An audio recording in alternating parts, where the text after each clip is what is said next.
fertilizantes que se desarrollan en distintas etapas y con diferentes elementos. La finalidad es mejorar el rendimiento de las semillas, de los cereales, y en este caso puntualmente vamos a hacer referencia a un biofertilizante que tiene que ver con el suero lácteo. Se ha comprobado que mejora el rendimiento hasta en un 40%. Y para charlar sobre este tema estamos en contacto con Luis Ventimiglia, el jefe del INTA 9 de Julio, especialista en cultivos, para ampliar un poco más el panorama. Luis, ¿cómo estás? Buenas noches. Germán Giachero te saluda. ¿Cómo estás? ¿Qué tal, Germán? Buenas noches para ti, por supuesto para toda la teleaudiencia. Muy bien, Germán, gracias. Los agradecidos somos nosotros, Luis. Bueno, contanos un poco de cómo funciona este biofertilizante. Se están haciendo algunas pruebas. ¿Ya hay algún resultado en materia de rendimiento? Contanos un poco. Sí, cómo no, perfectamente. Bueno, toda la materia de biofertilizantes hay una movida muy importante en nuestro país. Y en este caso es, digamos, tratar de tomar un producto que por ahí, digamos, puede generar un problema eh, y transformarlo en algo que pueda ser de utilidad. Eh, Esto no es nuevo. La Argentina produce más de 10.000 millones de litros de leche por año. Y el principal uso de esa leche, prácticamente el 44, casi 45%, es para la elaboración de quesos. Después, lógicamente, está la leche, digamos, en polvo, la leche fluida y las demás cosas que se elaboran, dulces y demás. Ahora, en el proceso de elaboración de queso, hay una producción muy importante de lo que es el suero, o lo que se conoce como suero.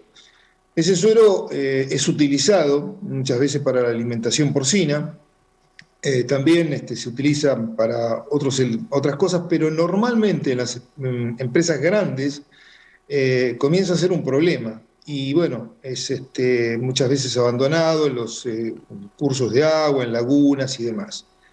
Viendo un poco qué pasa en el resto del mundo y tomando por ahí países pequeños que bueno, buscan alternativas, eh, hemos encontrado que bueno, el suero, entre otras cosas, se puede utilizar como un biofertilizante. Ujú.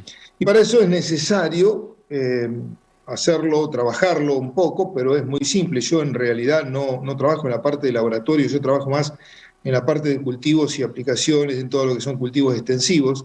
Pero bueno, acá juntamente con la gente de un laboratorio de 9 de julio, que está conformado por dos profesionales, ingenieros agrónomos ambos, se elaboró a partir del suero de leche un producto llamado, bueno, lactofermento, y en realidad es una especie de biofertilizante. Ujú. El proceso es muy simple, eso es lo bueno porque esto lo puede hacer cualquier productor.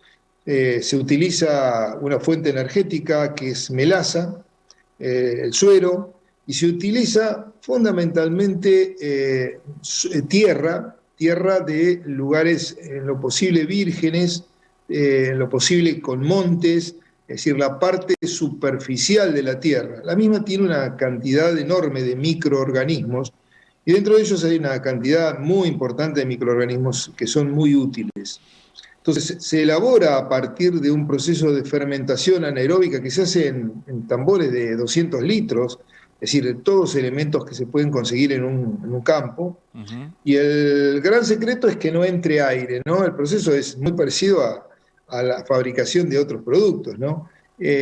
Y es un proceso que demora aproximadamente unos 30 días. En esos 30 días se produce un producto y ese producto es el que después se puede utilizar, o por lo menos que nosotros lo hemos utilizado para tratar de ver qué función cumplía dentro de un cultivo. En principio descartamos lo que es el efecto de fungicida, de controlar enfermedades. En realidad no vimos eso porque hicimos una experiencia exploratoria el primer año, que fue muy buena, y quiero aclarar también los rendimientos que hemos logrado. Hay que corroborarlo en futuros ensayos. No quiere decir que esté mal, eso lo hicimos todos nosotros. O sea, no está, digamos, en parcelas con cosecha mecánica y demás, pero bueno, por supuesto que una golondrina, como siempre dice el refrán, no hace verano. Ujú. Es bueno tener más experiencias, cosa que este año vamos a hacer. Ahora, La verdad que quedamos más que sorprendidos, porque si bien no tiene un efecto antifúngico, nosotros usamos las mismas parcelas, las repetimos con y sin fungicidas, y la diferencia por la acción del fungicida en todos los tratamientos que implementamos estuvo prácticamente en un 50%, un 100%, perdón, 2.000 kilos de diferencia. Entonces, ese efecto no lo tenemos, o por lo menos no es contundente. Lo que sí ocurre es que el producto, digamos, tiene varios compuestos, entre ellos tiene un azúcar que es la lactosa, que es el azúcar que forma parte de la leche, ¿no es cierto? Ese azúcar tiene aminoácidos que, por supuesto, en el proceso anaeróbico van a producir ácido láctico, que es un compuesto muy, muy interesante para las plantas. También lo que tiene son micronutrientes o nutrientes en general. En realidad no son tanto porque tiene nitrógeno, fósforo, todos en pequeña cantidad. Uno si lo analiza por ahí, dice yo voy a aplicar 100 litros de esto, bueno, va a estar aplicando 500 gramos, 500 gramos de nitrógeno, para decir algo. Es nada. Claro. Pero en muy pequeñas cantidades. Ahora, las otras cosas que se forman o que tienen a través de los microorganismos que conforman este producto, son compuestos que generan hormonas, como por ejemplo auxinas o giberelinas, que lógicamente actúan en el metabolismo de la planta. Entendemos que el efecto importante se conjuga por la unión de todos estos factores y hace de que el cultivo, en sí en este caso fue trigo, trabaje mucho, pero mucho más. La planta está siempre más verde, tiene un desarrollo totalmente diferente a la misma planta que no está tratada con este tipo de productos. Luis, y en este caso, ¿este biofertilizante es para utilizar de forma complementaria con otros fertilizantes más convencionales? Sí, totalmente. Hay países de Centroamérica que por supuesto tienen producciones muy bajas y utilizan esto como único fertilizante. Yo entiendo que para los sistemas de producción que nosotros tenemos esto no sería lógico, porque vuelvo a repetir, tendríamos incrementos de rendimiento, pero serían muy, muy pequeños. Y por otro lado, creería que seguiríamos degradando el suelo porque, bueno, para por supuesto, producir una cantidad importante de trigo, en este caso, la planta lo tendría que sacar del suelo. Entonces, nosotros, la experiencia esta se hizo sobre un lote de un productor, en el cual está fertilizado con fósforo, con nitrógeno y con azufre.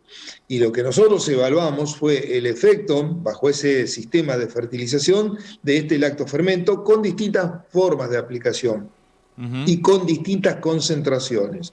Trabajamos con un 15%, con un 30% y con un 60% del volumen total aplicado. El resto era agua, por supuesto, se aplica con una mochila como si fuese un aplicador convencional. Aplicamos con mochila porque las superficies eran reducidas, pero después lo puede aplicar cualquier equipo terrestre, por supuesto. También incluimos otras aplicaciones que fueron secuenciales de un 15%, pero repetido 4 veces en distintos estadios reproductivos del trigo, en realidad desde inicio de macollaje, que es cuando el trigo empieza a largar sus hijos, y luego cuando encaña el trigo fue otra aplicación, una tercera cuando larga la última hoja, que se llama hoja bandera, y la cuarta fue cuando el trigo espigó.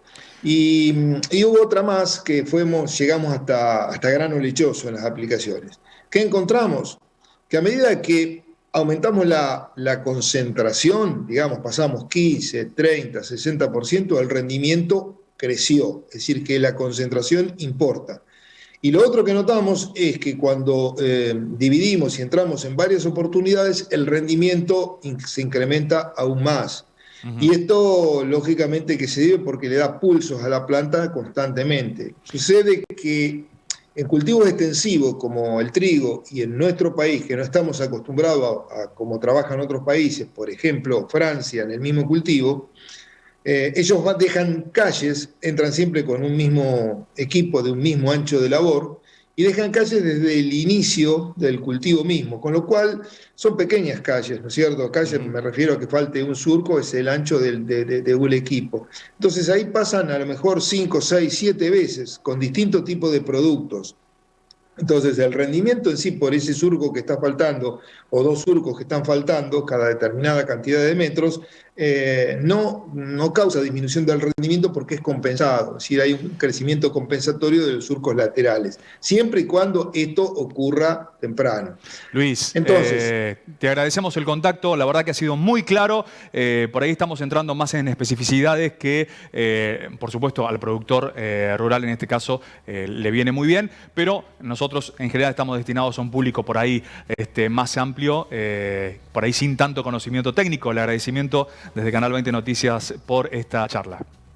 perfecto, les agradezco enormemente yo por la atención y bueno, seguramente que volveremos en algún momento y esperemos seguir con esto porque realmente abre las puertas a cosas muy, pero muy interesantes. Gracias y que tengan una muy buena tarde-noche. Gracias, Luis Ventimiglia, jefe del INTA de 9 de julio, haciendo referencia a este biofertilizante producido a partir del uso de su